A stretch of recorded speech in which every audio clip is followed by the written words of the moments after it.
கிறிஸ்துவில் பிரியமான உடன் விசுவாசிகளே, உலகம் முழுவதிலுமிருந்து இன்றைக்கு காலையில் எங்களோடு இணைந்திருக்கிற கர்த்தருடைய பிள்ளைகளே, உங்கள் யாவருக்கும் இந்த வெள்ளிக்கிழமை காலையில் கர்த்தருடைய பரிசுத்த நாமத்தில் வாழ்த்துக்களையும் வந்தனங்களையும் உரித்தாக்குகின்றோம். நாம் இணைந்து கர்த்தரை ஆராதிக்கலாம். இந்த காலை தொழுகையின் ஆரம்பம் பிதா, குமாரன், பரிசுத்த ஆவியின் நாமத்துள்ளது. ஆமென். ஜெபிப்போம். நல்லவரும் கிருபை நிறைந்தவருமாகிய எங்கள் நல்ல தகப்பனே, அப்பா, உம்மை நாங்கள் மறுபடியும் பாடி துதித்து மகிமைப்படுத்துவதற்கு, உம்முடைய நல்ல நாமத்தை ஆராதிப்பதற்கு, உம்முடைய பரிசுத்த சமூகத்தை நோக்கி பார்ப்பதற்கு தந்த வாய்ப்புக்காய் ஸ்தோத்திரம். உம்முடைய பாதப்படியில் அமர்ந்து கர்த்தருடைய வேதத்தை இந்த நாளிலும் தியானிக்கக்கூடிய கிருபையை தருகிறீரையா. இந்த காலை ஆராதனையை கர்த்தர் பொறுப்படுத்திக் கொள்ளுங்க. உம்முடைய திருநாமம் மட்டுமே மகிமைப்படட்டும் ஐயா.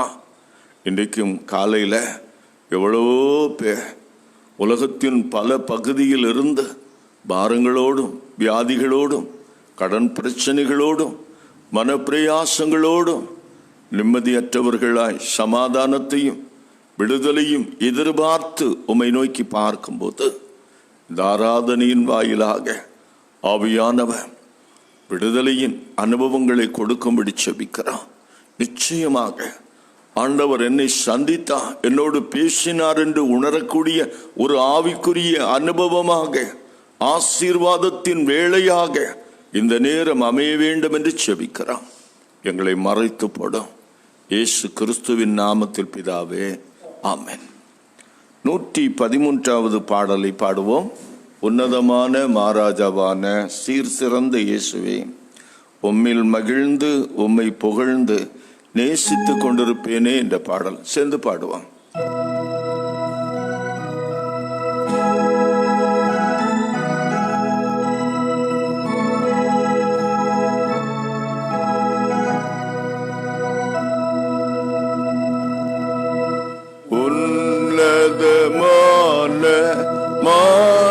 மகாராஜாவான சீர் சிறந்த இயேசுவே, உம்மில் மகிழ்ந்து உம்மை புகழ்ந்து நேசித்து கொண்டிருப்பேனே.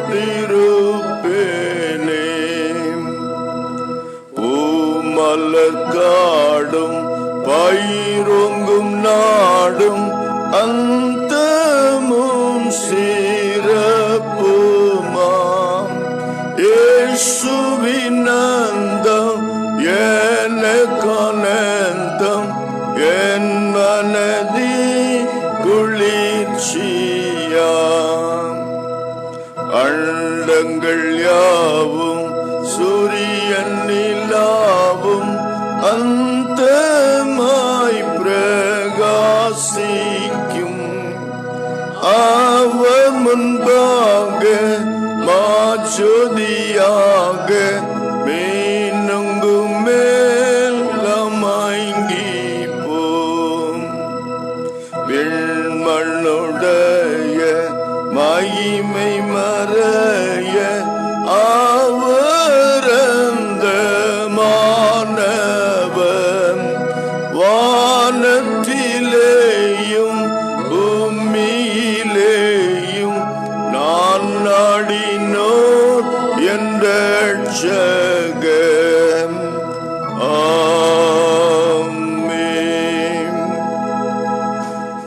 32வது சங்கீதத்தை நாம் இணைந்து வாசிப்போம். சங்கீதம் 32. எவனுடைய மீறுதல் மன்னிக்கப்பட்டதோ, எவனுடைய பாவம் மூடப்பட்டதோ அவன் பாக்கியவான். எவனுடைய அக்கிரமத்தை கர்த்தர் எண்ணாதிருக்கிறாரோ, எவனுடைய ஆவியில் கபடமில்லாதிருக்கிறதோ அவன் பாக்கியவான். நான் அடக்கி வைத்து மட்டும் ஓயாத கதறுதலினால் என் எலும்புகள் உலர்ந்து போயின. இரவும் பகலும் உமது கரம் என்மேல் பாரமா இருந்ததனால் என் சரீரம் உஷ்ணகால வறட்சி போல வறண்டு போயிற்று. நான் என் அக்கிரமத்தை மறைக்காமல் என் பாவத்தை உம்மிடத்தில் அறிக்கையிட்டேன். என் மீறுதல்களை கர்த்தருக்கு அறிவிப்பேன் என்றேன். தேவரீர் என் பாவத்தின் தோஷத்தை மன்னித்தேன். இப்படி இருப்பதால் உம்மை கண்டடையத்தக்க சமயத்தில் பக்தியுள்ளவன் எவனும் உம்மை நோக்கி மன்றாடுவான். மிகுந்த ஜலப்பிரவாகம் வந்தாலும் அது அவனை அணுகாது. நீர் எனக்கு மறைவிடா, என்னை நீர் இக்கட்டுக்கு விலைக்கு காத்து இரட்சணிய பாடல்கள் என்னை சூழ்ந்து கொள்ளும்படி செய்வேன். நான் உனக்கு போதித்து நீ நடக்க வேண்டிய வழியை உனக்கு கற்பிப்பேன். உன்மேல் என் கண்ணை வைத்து உனக்கு ஆலோசனை சொல்லுவேன். வாரினாலும் கடிவாளத்தினாலும் வாய் கட்டப்பட்டால் அன்றி உன் கிட்ட சேராத குதிரையை போலவும் புத்தியில்லா கோவேறு கழுதை போலவும் இருக்க வேண்டாம். பொல்லாதவனுக்கு வரும் வேதனைகள் அநேகம். கர்த்தரிடத்தில் நம்பிக்கையாயிருக்கிறவனையோ கிருபை சூழ்ந்து கொள்ளாம். நீதிமான்களே, கர்த்தரில் மகிழ்ந்து களிகூருங்கள். நேர்மையான இருதயமுள்ளவர்களே, நீங்கள் எல்லாரும் ஆனந்த முழக்கமிடுங்கள். பிதாவுக்கும் குமாரனுக்கும் பரிசுத்த ஆவிக்கும் மகிமை உண்டாவதாக. ஆதியிலும் இப்போதும் எப்போதுமான சதா காலங்களாய் இருக்கிறபடியே ஆமென். இன்றைக்காக கொடுக்கப்பட்ட முதலாவது திருமுறை பகுதி அப்போஸ்தலனாகிய பவுல் ரோமருக்கு எழுதிய நிருபம் 6ஆம் அதிகாரம் 19 முதல் 22 வரை உள்ள வசனங்கள். ரோமர் நிருபம் அதிகாரம் 6 வசனங்கள் 19 முதல் 23 வரை. உங்கள் மாம்ச பலவீனத்தின் நிமித்தம் மனுஷர் பேசுகிற பிரகாரமாய் பேசுகிறேன். அக்கிரமத்தை நடப்பிக்கும்படி முன்னே நீங்கள் உங்கள் அவயவங்களை அசுத்தத்திற்கும் அக்கிரமத்துக்கும் அடிமைகளாக ஒப்பு கொடுத்தது போல இப்பொழுது பரிசுத்தமானதை நடப்பிக்கும்படி உங்கள் அவயவங்களை நீதிக்கு அடிமைகளாக ஒப்பு கொடுங்கள். பாவத்துக்கு நீங்கள் அடிமைகளாயிருந்த காலத்தில் நீதிக்கு நீங்கினவர்களாயிருந்தீர்கள். இப்பொழுது உங்களுக்கு வெட்கமாக தோன்றுகிற காரியங்களினாலே அக்காலத்தில் உங்களுக்கு என்ன பலன் கிடைத்தது? அவைகளின் முடிவு மரணமே. இப்பொழுது நீங்கள் பாவத்தினின்று விடுதலையாக்கப்பட்டு தேவனுக்கு அடிமைகளானதினால் பரிசுத்தமாகுதல் உங்களுக்கு கிடைக்கும் பலன். முடிவோ நித்திய ஜீவன். பாவத்தின் சம்பளம் மரணம்.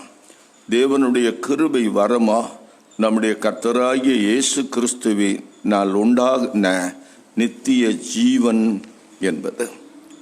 இன்றைக்காக கொடுக்கப்பட்ட நற்செய்தி பகுதி பரிசுத்த யோவான் எழுதிய நற்செய்தி நூல் 16ஆம் அதிகாரம் 7 முதல் 12 வரை உள்ள வசனங்கள்.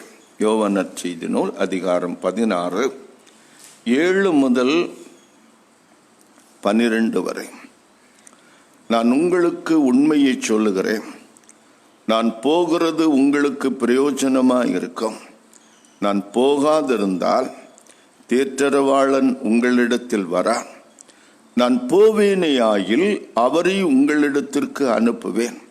அவர் வந்து பாவத்தை குறித்தும் நீதியை குறித்தும் நியாய தீர்ப்பை குறித்தும் உலகத்தை கண்டித்து உணர்த்துவார். அவர்கள் என்னை விசுவாசபடியானாலே பாவத்தை குறித்தும் நீங்கள் இனி என்னை காணாதபடிக்கு நான் என் பிதாவினிடத்திற்கு போகிறபடினாலே நீதியை குறித்தும் இந்த உலகத்தின் அதிபதி நியாயம் தீர்க்கப்பட்டதினாலே நியாய தீர்ப்பை குறித்தும் கண்டித்து உணர்த்துவார். இன்னும் அநேக காரியங்களை நான் உங்களுக்கு சொல்ல வேண்டியதாக இருக்கிறதே, அவைகளை நீங்கள் இப்பொழுது தாங்க மாட்டீர்கள் என்றார் என்பது இன்றைக்கான நற்செய்தி பகுதியும் வாசித்து முடிந்தது. திருமறை பகுதிகளை வாசிக்க கேட்டனா திரியக கடவுளிலே வைத்திருக்கிற விசுவாசத்தை அப்போஸ்தலர் விசுவாச பிரமாணத்தின்படி பயபக்தியோடு அறிக்கை செய்வோம். பரலோகத்தையும் உலோகத்தையும் படைத்த சர்வத்துக்கும் அல்ல பிதாவாகிய கடவுளை விசுவாசிக்கிறேன். அவருடைய ஒரே பேரான குமாரனும் நம்முடைய ஆண்டவருமாகிய இயேசு கிறிஸ்துவை விசுவாசிக்கிறேன். பரிசுத்தாவியினால் கற்பத்தில் உட்பவித்து கன்னிமரியாளிடத்தில் பிறந்து பொந்திய பிலாத்துவின் கீழ் பாடுபட்டு சிலுவையில் அறையுண்டு மரித்து அடக்கம் பண்ணப்பட்டார். பாதாளத்தில் இறங்கி 3ஆம் நாள் மரித்தெழுந்து உயிர்த்தெழுந்தார். பரத்துக்கு ஏறி சர்வத்திற்கும் வல்ல பிதாவாகிய கடவுளின் வலது வாசத்தில் வீற்றிருக்கிறார். அவிடத்திலிருந்து உயிருள்ளோரையும் மரித்தோரையும் நியாயம் தீர்க்க வருவார். பரிசுத்த ஆவியானவரை விசுவாசிக்கிறேன். பொதுவான பரிசுத்த கிறிஸ்தவ சபையும் பரிசுத்தவான்களின் ஐக்கியமும் பாவ மன்னிப்பும் சரீர உயிர்த்தெழுதலாம் நித்திய ஜீவனும் உடன் விசுவாசிக்கிறேன். ஆமென். நம்முடைய பிதாவாகிய கடவுளிடமிருந்தும் கர்த்தராகிய இயேசு கிறிஸ்துவிடமிருந்தும் இந்த வெள்ளிக்கிழமை காலையில் உங்கள் ஒவ்வொருவருக்கும் கிருபையும் சமாதானமும் பெருக கடவுது. ஆமென். கிறிஸ்துவில் மிகவும் பிரியமானவர்களே, மீண்டும் ஒரு காலை பொழுதல உலகத்தின் பல்வேறு பகுதியிலிருந்து முகநூல் வழியாக நாம் இணைந்து கொள்ளவும், கர்த்தரை ஆராதிக்கவும், ஆண்டவருடைய திருவார்த்தையை கேட்கவும் தேவன் கிருபை செய்தார். இந்த நாளில் ஆவியானவர் நம்மோடு பேசவும், தேவ சித்தத்தை நமக்கு வெளிப்படுத்தி தரவும் அவர் தருகிற இறை வார்த்தை 62வது சங்கீதம் 10வது வசனம். கொடுமையை நம்பாதிருங்கள், கொள்ளையினால் பெருமை பாராட்டாதிருங்கள், ஐஸ்வர்யம் விருத்தியானால் இருதயத்தை அதன் மேல் வைக்காதேயுங்கள். கொடுமையை நம்பாதிருங்கள், கொள்ளையினால் பெருமை பாராட்டாதிருங்கள், ஐஸ்வர்யம் விருத்தியானால் இருதயத்தை அதன் மேல் வைக்காதிருங்கள். திருடர்களை பற்றி பல்வேறு கதைகளை, சம்பவங்களை நீங்கள் படித்திருப்பீர்கள். நானும் படித்திருக்கிறேன். அவைகளில் ஒரு சுவாரஸ்யம் இருக்கும். ஒரு முறை ஒரு பிரபலமான திருடன் ஒரு தெருவில் திருடுவதற்கு போனானா, 2 வீடுகளிலே திருடிவிட்டு 3வது வீட்டிலே அவன் திருடுவதற்காக உள்ளே நுழைந்து விட்டான். அந்த வீட்டில் ஒரே ஒருவர் தான் இருக்கிறார். அந்த குடும்ப தலைவர் மட்டும்தான் அன்றைக்கு அந்த வீட்டிலே இருக்கிறார். மற்றவர்கள் எல்லாரும் வெளியூருக்கு போயிருக்கிறார்கள். இவனுக்கு அது நல்ல வாய்ப்பாக போனது. அந்த குடும்ப தலைவர் கொஞ்சம் பலவீனமானவர். ஆகையினால் திடீரென்று எழுந்து ஒன்றும் செய்ய முடியாத தைரியமாக திருடலாம் என்று இவன் அந்த வீட்டுக்குள்ளே போய் ஒவ்வொரு அறையாக தேடினான். ரொம்ப நேரம் தேடினா அவனுக்கு ஒண்ணுமே அகப்படலை. அவன் திருடுறது மாதிரி அவனுக்கு ஒன்றுமே கிடைக்கல. இவனுக்கு கோபம் ஒரு பக்கம், எரிச்சல் ஒரு பக்கம். இவன் அந்த முதியவரை தட்டி எழுப்பினான். அவர் திடீரென்று எழும்புறார். இவருக்கு முன்னால் ஒரு திருட. ஒரு அதிர்ச்சி. சுதாரித்து கொண்டு அவர் கேட்டார, என்னப்பா உனக்கு என் வீட்டில் என்ன வேலை? அவன் சொன்ன, வேற எதுக்கு வருவாங்க? திருடுறதுக்கு தான் வருவாங்க. பொருள் எல்லாம் எங்க வைத்திருக்கிற? நகைகள் எங்க இருக்கிறது? பணம் எங்க இருக்கிறது? கொடு என்று கத்தியை காட்டி மிரட்டினான். அவர் சொன்னார், அப்பா நீ என்ன வேணும்னா கொண்டு போடும், என் வீட்டில் எல்லாவற்றையும் திறந்து பாரு, ஏதாவது இருந்தால் எடுத்து விட்டு போ, எனக்கு ஒன்றும் ஆட்சேபனை கிடையாது. அவன் கேட்டான், எவ்வளவு தெளிவாக பேசுறிய, அப்படியானா உன் வீட்டில் ஒன்றுமே இல்லையா? அவர் சொன்னார், ஒன்றுமே இல்லை, ஒரு குண்டுமணி தங்கம் கூட என் வீட்டில் கிடையாதுப்பா. அப்படியானா எப்படி இந்த வீட்டில் நீ வசிக்கிற? ஏதோ ஆண்டவன் நடத்துறான், நான் நடக்கிறேன். இவனுக்கு அந்த வீட்டில் போன பாருங்க, 2 வீட்டில் திருடி இவனுக்கு நிறைய பொருள் இருக்கிறது, அதை வைத்திருக்கிறான். 3வது வீட்டில் இவனுக்கு பரிதாபம் உண்டாயிற்று. இவன் என்ன செய்தான் தெரியுமா? தான் திருடின பொருளில் ஏதாவது உனக்கு வேணும்னு கேட்குறான். அவர் சொன்னார், ஒன்றும் வேண்டாப்பா, நீ என் வீட்டில் பார்த்ததே எனக்கு சந்தோஷம். எல்லாரும் ஏதோ என்னிடத்துல நிறைய இருக்கிறது போல நினைக்கிறாங்க. திருடனாகி நீயாவது இதை உண்மையை அறிந்து கொண்டாயே என்று சொன்னாரா. அவனுக்கு ரொம்ப பாரம். அவன் ஒரு அட்டையை எடுத்தான். அதில் சாக்பீஸால எழுதினா. என்ன எழுதினா? இந்த வீட்டில் திருடுவதற்கு ஒன்றுமில்லை என்று வீட்டுக்கு வெளியில வைத்து விட்டு போய்விட்டான். இந்த சம்பவம் நமக்கெல்லாம் ஒரு வேடிக்கையாக இருக்கும். இப்படியுமா திருடன் செய்வான் என்று நினைப்பீங்க. அந்த வாழ்க்கையில சில அனுபவங்களை அடைந்தவர்கள், அதாவது தேவன் கொடுக்காததை பெற்றுக்கொள்ள வேண்டும் என்று வைராக்கியத்தோடும் பிடிவாதத்தோடும் வாஞ்சையோடும் இருக்கிற பலர் அதை அடைந்த பிறகு அவங்க அடைந்த ஏமாற்றம் இருக்கிறது பாருங்க. அது இதை போலத்தான் இருக்கிறது. உதாரணமாக தாவீது ராஜா உரியாவின் மனைவி பத்ஷேபாவை அடைவதற்கு, திருடுவதற்கு அவன் கையாண்ட தந்திரங்கள், அவனுடைய மனசுல இருந்த வாஞ்சை, எதிர்பார்ப்பு, பத்ஷேபாவை அடைந்து விட்டால் வாழ்க்கையில நிம்மதியா இருக்கிறான். ஒரு அழகான மனைவி, அழகான அரண்மனை, அழகான ராஜ பதவி, இப்படித்தான் அவன் மனசுல கற்பனை வைத்திருப்பான், கனவு கண்டிருப்பான். அந்த எண்ணத்துல மிதந்திருதா உரியாவை கொன்று பத்ஷேபாளை திருடினான். நடந்தது என்ன? பத்ஷேபாளை அடைவதற்கு முன்னால தாவீது ராஜா எவ்வளவு சந்தோஷமா இருந்தானோ, வாஞ்சையா இருந்தானோ, ஆர்வமா இருந்தானோ, அதெல்லாம் போய் பாவம் அவனுக்கு கொஞ்சம் சந்தோஷத்தையும் அதிக தலைவேதனையும் கொடுத்தது. அவனால நிம்மதி இல்லை. இன்றைக்கு வாசித்த 32வது சங்கீதத்தில் அவன் சொல்ல பாருங்க, நான் அடக்கி வைத்த மட்டும் நித்தமின் கதறுதலினாலே என் எலும்புகள் உலர்ந்து போயிற்று.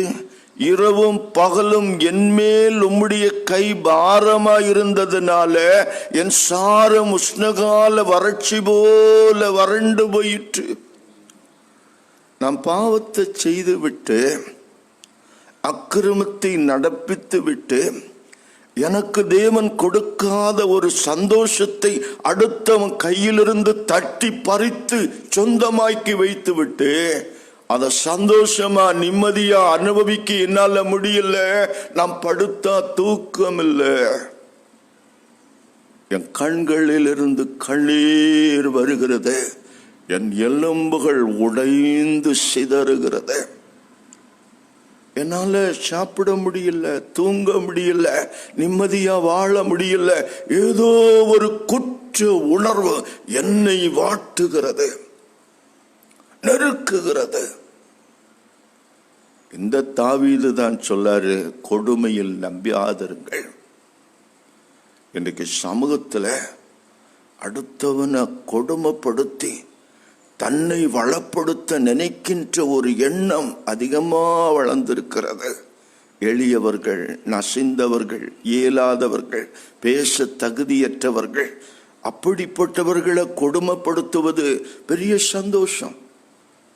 பெரிய முதலாளிகளா இருக்கலாம், பன்னாட்டு தொழில் நிறுவனங்களா இருக்கலாம், தங்கள் ஊழியர்களுக்கு கொடுமை செய்து தங்களை பலப்படுத்திக் கொள்வதில் அவர்களுக்கு சந்தோஷம். நாங்கள் ஜெயித்து விட்டோம், வளப்பட்டு விட்டோம். கொள்ளை பெருமை பாராட்டுதல், தன்னுடைய பொருள் இல்லாம அடுத்தவனுக்கு சொந்தமான பொருளை திருடி விட்டு, அபகரித்து விட்டு, பறித்து விட்டு அதுல பெருமை. எங்கிட்ட இத்தனை கோடி இருக்கிறது, நாங்க எந்த நிலைமையிலும் நாங்க தோற்க மாட்டோம், ஜெயிப்போம் என்கின்ற பெருமை, அகந்த, எங்களை யாரும் ஒன்றும் செய்ய முடியாதே. ஐஸ்வர்யம் வந்துவிட்டதுனால அந்த ஐஸ்வர்யத்திலே தங்கள் இருதயத்தை சாய்த்து பெருமை கொண்டாடுகிறவர்கள். இது எல்லாம் பாவத்தினுடைய ஒரு முகம். வேதம் சொல்லுகிறது, என் அன்புக்குரியவர்களே, பொறாமை, எரிச்சல், கோபம், கொலை, இப்படிப்பட்ட எண்ணங்களும் இப்படிப்பட்ட காரியங்களும் சமுதாயத்தில் ஏன் அதிகமாக இன்றைக்கு நாம பார்க்கிறோம்? மனைவி கணவனை கொல்வதும், கணவன் கூலியாளை வைத்து தான் கட்டின சொந்த மனைவியை கொல்லுவதும் இன்னைக்கு பத்திரிகையில் டெய்லி படித்து கொண்டிருக்க காரணம் என்ன? தேவன் கொடுத்ததுல திருப்தி இல்லை, கொடுக்காத சந்தோஷத்தை, கொடுக்காத இன்பத்தை அடுத்தவனிடத்திலிருந்து பறித்து கொள்வதில் எல்லோரும் முன்னணியில் நிற்கிறோம். என் அன்புக்குரியவர்களே, பாவம் குறைவான மகிழ்ச்சியும் மிக அதிகமான பிரச்சனைகளையும் கொடுக்கிறது என்பதை இன்றைக்கு காலையிலே ஆவியானவர் உங்களுக்கு சொல்லுகிறார். கடவுளை புறக்கணித்து விட்டு நம்மை வெறுமையாக்குவதுதான் பாவத்தினுடைய விளைவு. பாவம் என்ன செய்யும் தெரியுமா? ஒரு போலியான கவர்ச்சியை முதல்ல காண்பிக்கும், ஒரு போலியான விளம்பரத்தை முதல்ல காண்பிக்கும், ஒரு மாய தோற்றத்தை முதல்ல காண்பிக்கும். அதுக்குள்ள போனவங்களை அது வீணாக்கி போடும், வறுமையாக்கி போடும், அந்த வாழ்க்கை நஷ்டப்படுத்தி விடும். வேதம் சொல்லுது, பாவத்தின் சம்பளம் மரணம். பாவத்தின் சம்பளம் மரணம். அது ஒருவருக்கும் வாழ்வை கொடுத்ததா சரித்திரம் இல்லை, அது அழிவை கொடுக்கும், மரணத்தை உண்டாக்கும், நித்திய மரணத்தை கொண்டு வரும். என் அன்புக்குரியவர்களே, இன்றைக்கு காலையில நம்முடைய இருதயம் எதில சாய்ந்திருக்கிறது? பக்தன் அழகாய் சொல்லுவான், என் இருதயம் பொருளாசையை சாய்ந்து கொள்ளாமல் கர்த்தரையே சாய்ந்து கொள்ள கிருபை செய்யும். மெத்தடிஸ்ட் திருச்சபையை ஸ்தாபித்த தேவ மனிதன் ஜான் வெஸ்லி, அவர் பாவத்தை குறித்து ஒருமுறை பிரசங்கம் பண்ணும்போது இப்படி பிரசங்கித்தாராம். பாவத்தை வெறுத்து தங்கள் வாழ்க்கையில் தேவனை தவிர எதற்கும் அஞ்சாத, வேறு எதையும் இச்சிக்காத 100 பேரை எனக்கு தாருங்கள். அவர்கள் என்ன செய்யணும் என்றால், பாவத்தை வெறுக்கிற விசுவாசிகளாய் இருக்கணும். தேவனை தவிர வேறு எதற்கும் யாருக்கும் அஞ்சாதவர்களாய் இருக்கணும்.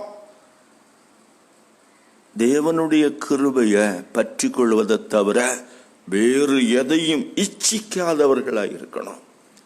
அப்படிப்பட்ட 100 பேரை எனக்கு தாருங்கள், நான் பாதாளத்தின் கதவுகளை அசைத்து தேவனுடைய ராஜ்யத்தை இந்த பூமியிலே அமைத்து காட்டுகிறேன் என்று சொன்னார்.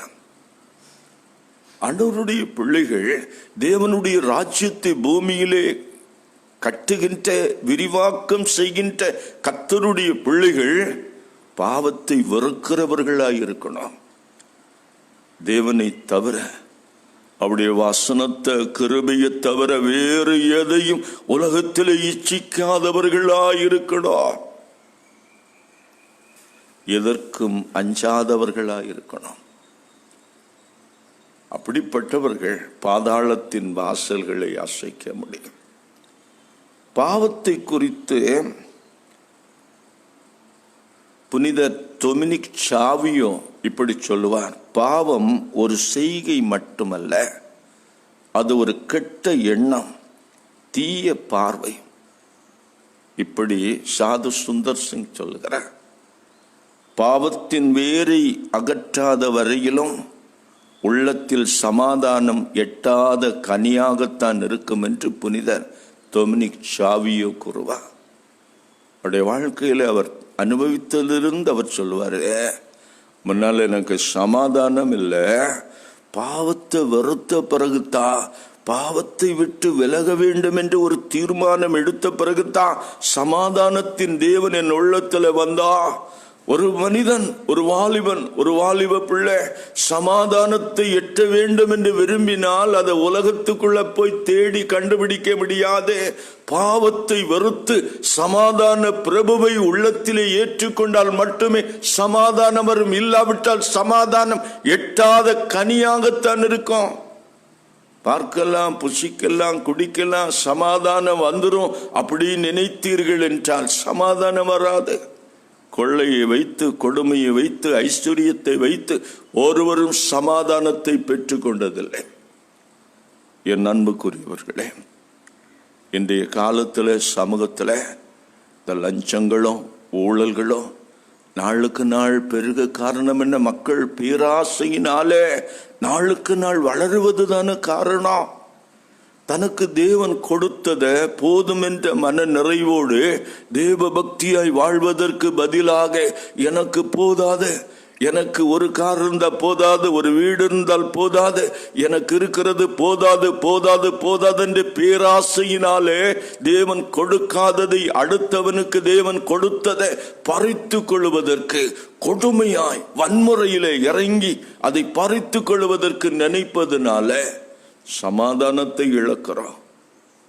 சமூகத்தில் சமாதானம் போகிறது மட்டுமல்ல, அதை செய்கிறவர்களும் சமாதானத்தை இழக்கிறார்கள். தனிப்பட்ட வாழ்க்கையில் அவர்கள் ஒரு காலம் சமாதானமாக இருக்க முடியாது. இன்றைய காலையில் என் அன்புக்குரியவர்களே, இப்படிப்பட்ட உணர்வுகளோடு நாம் இந்த காலத்தில் வாழ்ந்து கொண்டிருப்போமானால் மனம் திரும்பும்படி அழைக்கப்படுகிறோம்.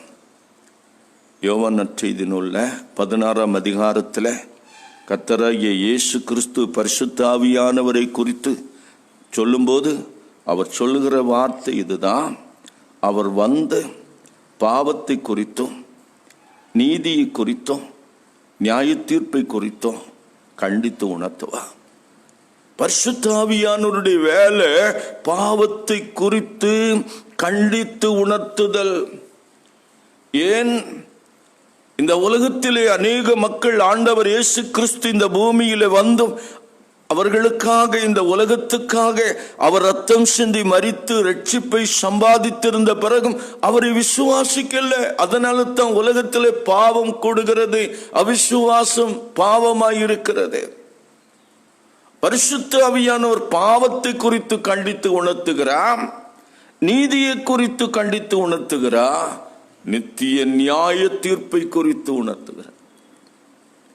இன்றைய காலையில் அன்புக்குரியவர்களே, ஆண்டவருடைய நியாய தீர்ப்பை குறித்து உணர்த்தப்பட்டவர்களா மனம் திரும்பி ஆண்டவருடைய சமூகத்துக்கு நேராக வருவா.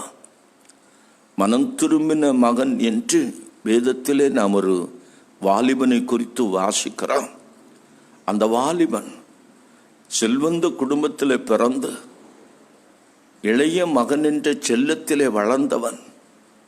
ஆனால் தீய நண்பர்களோடு பழகின காரணத்தினாலே பாவத்தின் மீது அவனுக்கு ஒரு கவர்ச்சி வந்தது. தனக்கு தகப்பனார் கொடுக்கிற செல்வம், பணம், இதை வைத்து உலகத்தின் இன்பத்தை அனுபவிக்கலாம் என்று சொல்லி தூரதேசத்தில் போய் தன்னுடைய பணத்தை கெட்ட நண்பர்களோடு பாவ வாழ்க்கைக்கு செலவிட்டான்.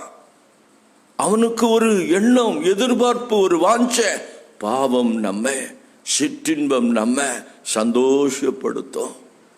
நம்ம அப்பா வீட்டில் என்ன சந்தோஷம், என்ன கேளிக்கை இருக்கிறது, என்ன சிற்றின்பம் இருக்கிறது, மனம் விரும்புகிறபடி ஒரு காரியத்தை செய்ய முடிகிறதா, அப்படி அவன் நினைத்திருப்பான். ஆனால் பாவத்தை அவன் அனுபவித்த பிறகுதான் தெரிந்தது, பாவம் கொஞ்சம் இன்பத்தையும் அதிக கஷ்டத்தையும் அவனுக்கு கொடுத்ததை உணர்ந்தான். தற்காலிக சந்தோஷத்தையும் நிரந்தரமான துன்பத்தையும் அது கொடுத்திருக்கிறதை உணர்ந்தான். தன் நிலைமையை இழந்தான், தன்னுடைய மதிப்பை இழந்தான், தன்னுடைய நண்பர்களை இழந்தான், தன்னுடைய வாழ்க்கையில் எல்லாவற்றையும் இழந்து சமாதானமற்றவனாய் இருந்த போது பன்றி மேய்க்கும் வேலையை செய்து பன்றிகளுக்கான தவிட்ட தின்ற போதுதான் அவன் தகப்பனை குறித்து சிந்தித்தான். அவனுக்கு புத்தி தெளிந்தது என்று வேதம் சொல்லுகிறது. அவன் மறுபடியும் தகப்பனுடைய வீட்டுக்கு திரும்பி வந்தான். தகப்பன் அவனை ஏற்றுக்கொண்டான், அன்போடு அழைத்து கொண்டான். முந்தின நிலைமையை பார்க்கலாம். அவனுடைய அந்தஸ்தை, மரியாதையை அவருடைய இல்லத்திலே கூட்டி கொடுத்தான். சொல்லப்போன மூத்த மகன் பொறாமைப்படுகிற அளவுக்கு அவனுடைய அந்தஸ்தை கூட்டினான்.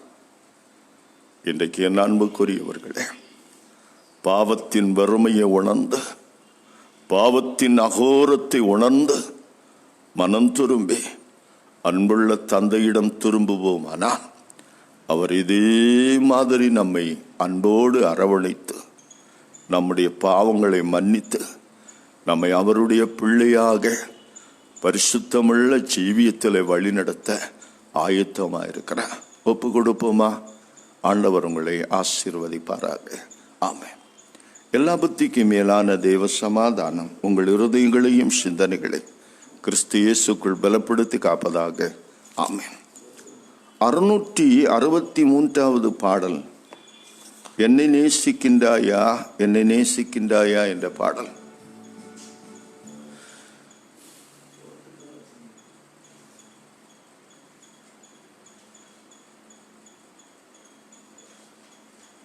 அறுநூற்றி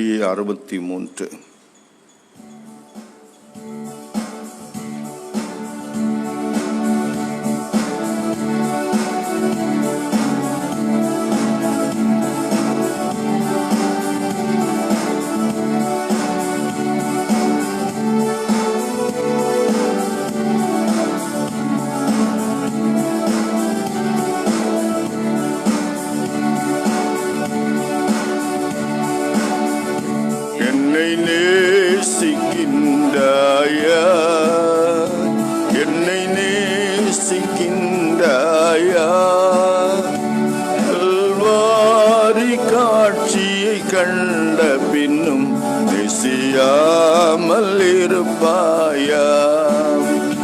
கல்வாரி காட்சியை கண்ட பின்னும் நேசியாமல் இருப்பாயா? வானம் பூமி படைத்திருந்தும் வாடினேன் உன்னை இழந்ததினா? வானம் பூமி படைத்திருந்தும் வாடினேன் உன்னை இழந்ததினா? தேடி ரட்சிக்க பிதா என்னை அனுப்பினதால் ஓடி வந்தேன் மானிடனான். தேடி ரட்சிக்க பிதா என்னை அனுப்பினதால் மானிடனான். பாவம் பார பரிசுத்தனாம் பாவி உன்னை அழைக்கின்றேன். பாவம் பார பரிசுத்தனாம் பாவி உன்னை அழைக்கின்றேன். பரிகாச சின்னமாய் சிலுவையிலே பலியானேன் பாவி உனக்காய். பரிகாச சின்னமாம் சிலுவையிலே பலியானேன் பாவி உனக்காய். பாவத்தின் அகோரத்தை பாவத்தின் முடிவினை பாவத்தின் அகோரத்தை பாவத்தின் முடிவினை உன் பாவம் யாவையும் சுமப்பேன் என்றே பாதம் தன்னில் இளைப்பாரவாம். உன் பாவம் யாவையும் சுமப்பேன் என்றே பாதம் தன்னில் இளைப்பாரவாம். உம்மை நேசிக்கின்றேனா, உம்மை நேசிக்கின்றேனா? கல்வாரி காட்சியை கண்ட பின்னும் நேசியாமல் இருப்பேனோ? கல்வாரி கல்வாரி காட்சியை கண்ட பின்னும் நேசியாமல் இருப்பேனோ. ஜெபிப்போம்.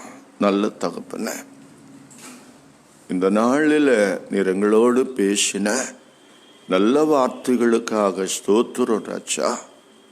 பாவத்தின் அகோரத்தை குறித்தும் மனம் திரும்பி இயேசுவிடத்தில் வருகிறவர்களுக்கு ஆண்டவர் தருகிற அடைக்கலத்தை குறித்தும் மன்னிப்பை குறித்தும் மகிழ்ச்சியை குறித்தும் எங்களோடு பேசினீரையா.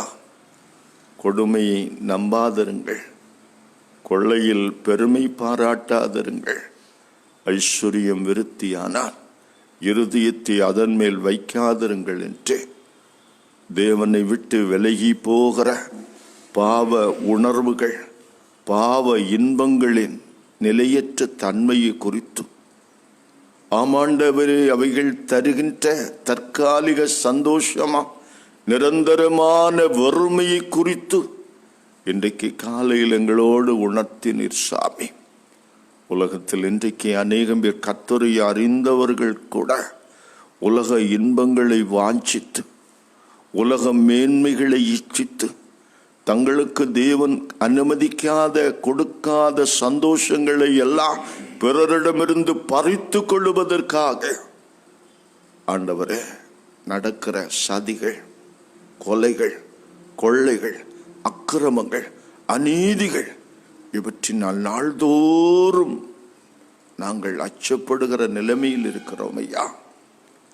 நீதியற்ற சமூகத்தில் அநீதியுள்ள மக்கள் அதிகமாய் பெருகி கொண்டிருக்கிற நேரத்தில் ஆண்டவரே, இந்த மனம் திரும்புதலின் செய்தி இந்த நாளிலே தந்ததற்காய் ஸ்தோத்திரம்.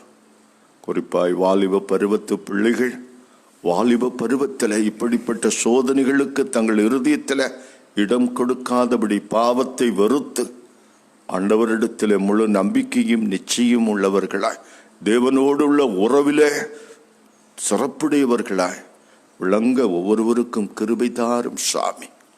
ஆவியானவர் தெய்வ வசனத்தின் மூலம் எங்களோடு பேசி ஆண்டவரே, பாவத்தை எதிர்த்து போராடுகின்ற பலத்தையும் பரிசுத்தத்தை காத்து கொள்ளக்கூடிய வாஞ்சையும் தைரியத்தையும் தீர்மானத்தையும் ஒவ்வொருவருக்கும் தரும்படி செபிக்கிறான். இந்த நாளில் தேவ வசனத்தை கேட்ட ஒவ்வொருவருடைய உள்ளத்திலும் ஒரு தீர்மானத்துக்கு நேராக வழிநடத்தும் ஐயா. அது சீக்கிரத்தில் உம்முடைய வருகை இருக்கிறபடினா கிறிஸ்துவின் நியாயாசனத்துக்கு முன்பாக நாங்கள் நிற்கும் போது தைரியத்தோடும் நம்பிக்கையோடும் நிற்கத்தக்கதாக ஆண்டவரே, நாங்கள் எங்கள் விசுவாச ஜீவியத்தை பயத்தோடும் பக்தியோடும் காத்துக்கொள்ள ஆண்டவரே கிருபை தாரும் சாமி. இந்த நாளை ஆசீர்வதியும் ஐயா. இந்த நாளின் கடமைகளை பொறுப்போடு கருத்தோடு செய்ய எங்களுக்கு பலன் தார். பலவிதமான வேலைகளை செய்யக்கூடியவர்கள் உழைப்புக்கு தக்க பலனை பெற்றுக்கொள்ளட்டும். கர்த்தர் கொடுக்கிற நன்மையினால் திருப்தி அடையட்டும் ஐயா. நல்ல தகப்பனே, இன்றைக்கு காலையில் சரீர வியாதிகளின் நிமித்தமாக பலவீனமாக இருக்கிற மக்கள் ஒவ்வொருவருக்காக நாங்கள் செபிக்கிறோம். நல்ல தகப்பனே, உலகத்தின் பல பகுதியிலும் கொரோனா பெருந்தொற்றின் காரணமாக பாதிக்கப்பட்டு பலவீனப்பட்டிருக்கிற நம்முடைய பிள்ளைகளை தொட்டு சுகப்படுத்தும். நம்முடைய வல்ல கரம் நம்முடைய பிள்ளைகளை தொடட்டும் ஐயா. இயேசு கிறிஸ்துவின் நாணிமா இந்த கரங்களினால நம்முடைய பிள்ளைகளை தொட்டு சுகப்படுத்தும். பலவீனங்கள் மாறட்டும், பூரண சுகமம் உண்டாகட்டும் சாமி. கர்த்தாவே, சரீர பலவீனங்களினால நீண்ட காலமாய் கஷ்டப்பட்டு வீடுகளிலே தனித்திருக்கிறவர்கள், முதுமையின் காரணமான பலவீனங்களினால பாதிக்கப்பட்டு நீண்ட காலமாக அவதிப்படுகிறவர்கள், விபத்துகளினால் காயப்பட்டிருக்கிறவர்கள் ஒவ்வொருவரையும் கண்ணோக்கம் அவர்களை விடுதலை செய்யும் ஆண்டவரை. சமாதானத்தோடு காத்துக்கொள்ளும். இந்த காலங்களில் மருத்துவ பணியாற்றுகின்ற மருத்துவர்கள், தாதியர்கள் யாவருக்காக ஜெபிக்கிற, மருத்துவத்துறை சார்ந்த பணியாளர்கள் ஒவ்வொருவருக்காக ஜெபிக்கிற, அத்தியாவசிய பணிகளை செய்கிறவர்கள் ஒவ்வொருவருக்காக ஜெபிக்கிறார். ஒவ்வொருவரையும் பொறுப்படுத்திக் கொள்ளும் சாமி. கர்த்தாவே, இன்றைக்கும் தூர இடங்களுக்கு பிரயாணம் செல்லுகின்றவர்கள், வெளிநாடுகளிலிருந்து ஊருக்கு வருகிறவர்கள் பாதுகாப்பான பயணத்தை பெற்றுக்கொள்ள ஜெபிக்கிற, இன்றைக்கு பிறந்த நாளை காண்பவர்கள், திருமண நாட்களை ஆசிரிக்கிறவர்கள், இந்த நாளை விசேஷித்த நாளாக எடுத்துக்கொள்கிறவர்கள் ஒவ்வொருவரோடும் உடைய கிருபை இருக்கட்டும். பணி நிமித்தம், படிப்பு நிமித்தம் வெளி இடங்களிலே, வெளிநாடுகளிலே போய் தங்கியிருக்கிற நம்முடைய பிள்ளைகள் இருக்கிற இடத்திலே பாதுகாப்போடு பத்திரமாக தங்கி கடமைகளை செய்ய கிருபைத்தா. நல்ல செய்திகளை அவர்களிடமிருந்து கேட்க கிருபைத்தா. நல்ல தகப்பன, தேசத்தை ஆசீர்வதியும். தேச தலைவர்களை கண்ணோக்கம், நீதி சார்ந்த அமைதியை இந்த தேசத்தில் நிறுவுவதற்கு தேவன் ஞானமுள்ள இருதயத்தை அவர்களுக்கு தா. உலக தலைவர்களுக்கு ஜெபிக்கிற, உலக சமாதானத்துக்கு ஜெபிக்கிற ஒவ்வொருவரையும் காத்துக்கொள்ளும். வாலிப பிள்ளைகளை கண்ணோக்கம், வாலிப பருவத்தில் தங்கள் எதிர்காலத்தை குறித்து நிச்சயமற்றவர்களாய் இருக்கிற நம்முடைய பிள்ளைகள் தேவ கரத்தில் தங்களை ஒப்பு கொடுத்து தேவ சித்தத்துக்கு கீழ்ப்படியும். தேவன் தாம் நம்முடைய பிள்ளைகளுக்கு ஒரு சிறந்த எதிர்காலத்தை கொடுக்கவும் வேண்டுமா செபிக்கிறேன். சின்ன பிள்ளைகளை கண்ணோக்கம், கர்ப்ப ஸ்திரீகளை பாதுகாத்துக்கொள்ளும். ஆசீர்வதியும். இன்று முழுவதும் எங்களோடு கூட இரு. ஆண்டவர் இயேசுவின் மூலம் செபிக்கிறோம் பிதாவே, ஆமென். பரமண்டலங்களில் இருக்கிற எங்கள் பிதாவே, நாமம் பரிசுத்தப்படுவதாக, உடைய ராஜ்யம் வருவதாக, உடைய சித்தம் பரமண்டலத்திலே செய்யப்படுகிறது போல பூமியிலேயும் செய்யப்படுவதாக. அன்று வேண்டி எங்கள் ஆகாரத்தை இன்றும் எங்களுக்கு தார். எங்கள் கடனாளிகளுக்கு நாங்கள் மன்னிக்கிறது போல எங்கள் கடன்களை எங்களுக்கு மன்னி. எங்களை சோதனைக்குட்பட பண்ணாமல் தீமை நின்று எங்களை ரட்சித்துக் கொள்ளும். ராட்சியமும் வல்லமையும் மகிமையும் என்றென்றைக்கும் உடைகளே, ஆமென். ஆசீர்வாதம். நம் ஆண்டவர் இயேசு கிறிஸ்துவின் கிருபையும் பிதாவாகிய கடவுளின் அன்பும் பரிசுத்தாவியின் ஐக்கியமும் திரு உறவும் உங்கள் அனைவரோடும் இன்று முழுவதும் தங்கி தரித்திருப்பதாக. ஆமென். என் ஆத்துமாவே கர்த்தரை ஸ்தோத்திரி, என் முழு உள்ளமே பரிசுத்த நாமத்தை ஸ்தோத்திரி. என் ஆத்துமாவே கர்த்தரை ஸ்தோத்திரி, அவர் செய்த சகல உபகாரங்களையும் மறவாதே. ஆமென். சமாதானத்தோடு வாழ்வா. கிறிஸ்துவில் பிரியமானவர்களே, இந்த ஆராதனை உங்களுக்கு பிரயோஜனமாக இருந்திருக்கும் என்று நம்புகிறோம். அப்படி என்றால் ஒவ்வொரு நாளும் காலையில் எங்களோடு கூட இணைந்து கர்த்தரை ஆராதியுங்கள். மற்றவர்களுக்கும் இதை சொல்லுங்கள். நாம் எங்கிருந்தாலும் நம்மோடு கூட ஆண்டவர் இருக்கிறார். அவருக்கு ஒப்பு கொடுத்து வாழுவான். நிச்சயமாய் அவர் நம்மை பாதுகாத்து நடத்துவான். God bless you. Thank you.